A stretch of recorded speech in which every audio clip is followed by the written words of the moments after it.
There are a lot of reasons for us to be hopeful. My name is Reverend Ryk Brown, and welcome to St. James United Church in Waterdown, Ontario, Canada. This is my video message in preparation for our upcoming annual general meeting as a congregation. There are indeed a number of reasons for us as a congregation to have hope. But we also, as a people of God and a community of faith, have a responsibility to model hope for the world around us. And our responsibility is rooted in our ability to respond. And that means that no matter what crap the world throws at us, no matter what crap the pandemic throws at us, we still maintain the ability to choose how we respond. And we can choose to respond in hope. And we have good reasons to choose to respond in hope. My first hope, of course, is that this pandemic is finally on its last legs. And I think there is good evidence to indicate that that could be the case. I certainly hope I'm not coming to you this time next year with yet another pandemic video. I hope it's a post-pandemic video next year.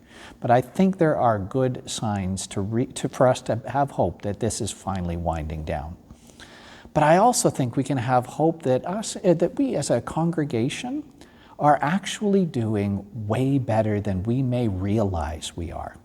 It's easy for us to look around and see small attendance in here on a Sunday morning and think that we're struggling, when in fact we're doing a whole lot better than we realize, because there are a whole lot of invisible things happening that I want to highlight.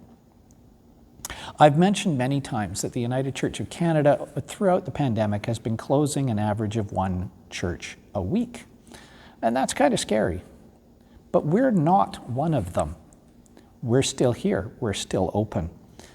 I also have had a look around, and I saw this trend beginning when I served as the Mission Development Officer formerly for what used to be Halton Presbytery. There are a whole lot of congregations in our denomination that are on their last legs, that are in trouble. And I would predict, and the pandemic has escalated this, and I would predict in the next 5 years, we're likely going to lose at least 50% of our existing congregations. We will not be among that 50% that closes.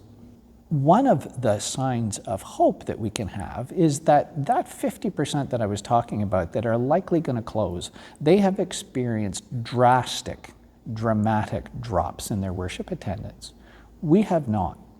When we factor in online attendance as well as in-person attendance, our attendance between today and what it was pre-pandemic has doubled.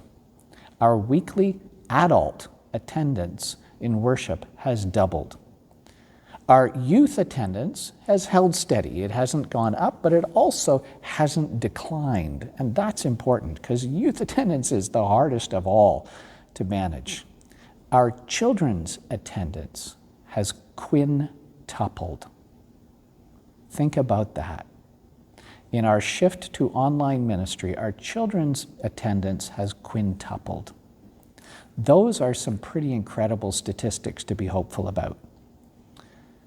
We were looking at the agenda for this year's meeting, and we're startled by the lack of really big decisions that have to be made compared to last year's annual meeting. And the reality is, we've made the tough decisions.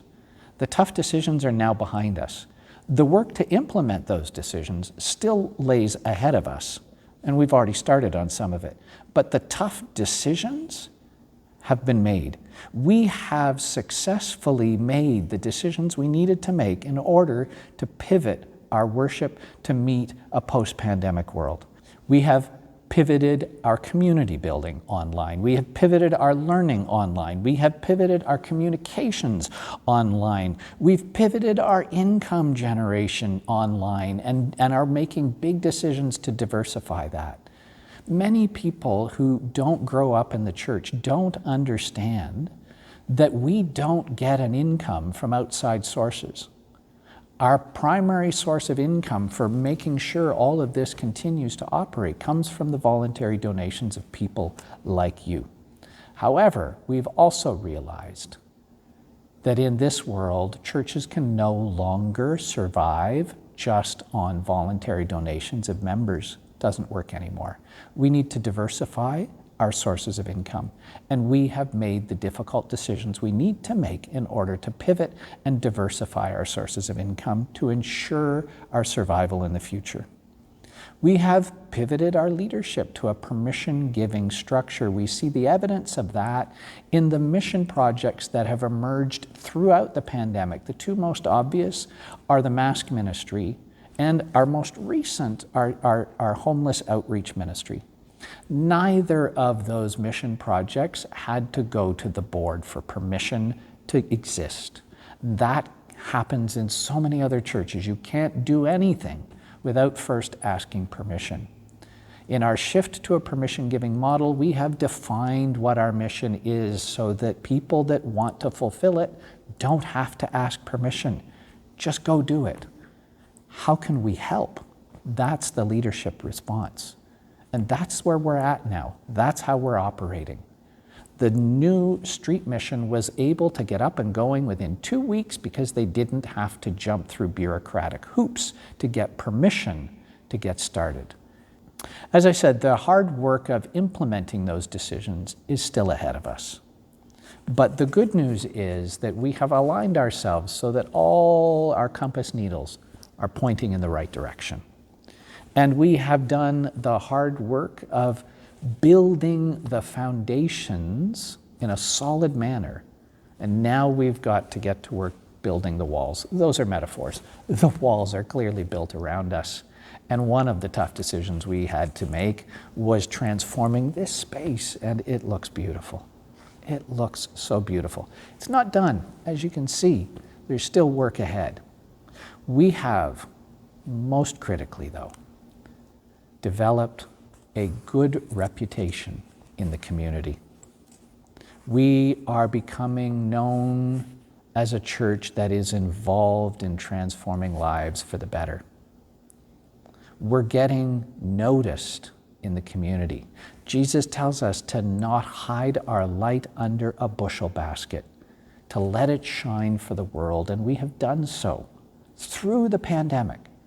When all odds were against us, we have shone our light in the community, and it's getting noticed. People are paying attention. New people are starting to join our congregation because of the reputation, the positive reputation we have in the community. It's drawing new people to us. Other people outside of our congregation are referring people to us. The very reason that we have the new partnership with the Waterdown Muslim community is because somebody outside of this church knew of our positive reputation and that we might be willing to partner with their community. And so we have there too yet another positive mission step forward that happened because we've developed a positive reputation in the community. There is so much for us to be hopeful about. The hard stuff is over, past, and behind us. The awesome stuff lays ahead. It is a privilege to serve in ministry with you in this community of St. James United Church in Waterdown, Ontario, Canada. My name is Reverend Ryk Brown. Thank you for joining us. God bless.